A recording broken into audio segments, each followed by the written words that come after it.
Lundi, c'est le 11 novembre, la journée de commémoration de l'armistice de la guerre de 14-18, la première guerre mondiale au cours de laquelle périrent 1 397 000 soldats français, dont 668 officiellement fusillés pour l'exemple. Aujourd'hui, seulement 43 ont été réhabilités. C'est trop peu pour la Ligue des droits de l'homme et la libre pensée qui prône une réhabilitation collective. Frédéric Lafont avec Éric Lambert.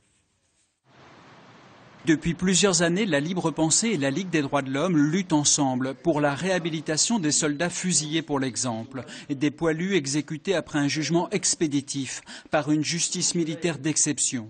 668 l'ont été officiellement, mais ils seraient beaucoup plus nombreux pour certains historiens. À ce titre-là, en nous appuyant sur des travaux de recherche historiques, nous en arrivons à l'estimation selon laquelle au moins 140 000 soldats auraient pu mourir dans des conditions autres que celles qui les avaient amenés là, c'est-à-dire être tués par l'ennemi.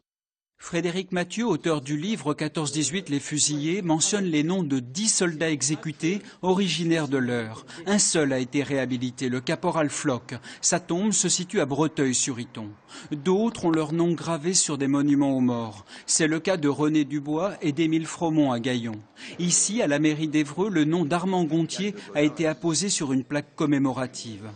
La mort de ces soldats eut des conséquences graves pour leur famille.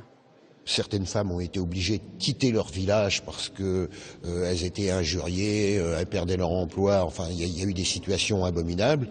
Et il est arrivé que des enfants soient rejetés, y compris dans leur école, que leurs petits camarades leur envoient des pierres, etc. Nous pensons qu'ils doivent être réhabilités. Mais ils doivent être réhabilités non pas au coup par coup comme ils l'ont été jusqu'à présent, parce que pratiquement 1/20 seulement l'ont été depuis 100 ans. Ils doivent être réhabilités collectivement.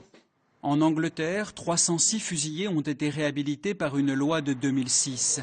C'est pour cela que la Ligue des droits de l'homme et la Libre Pensée attendent lundi prochain que le président de la République annonce une réhabilitation collective de tous les fusillés pour l'exemple.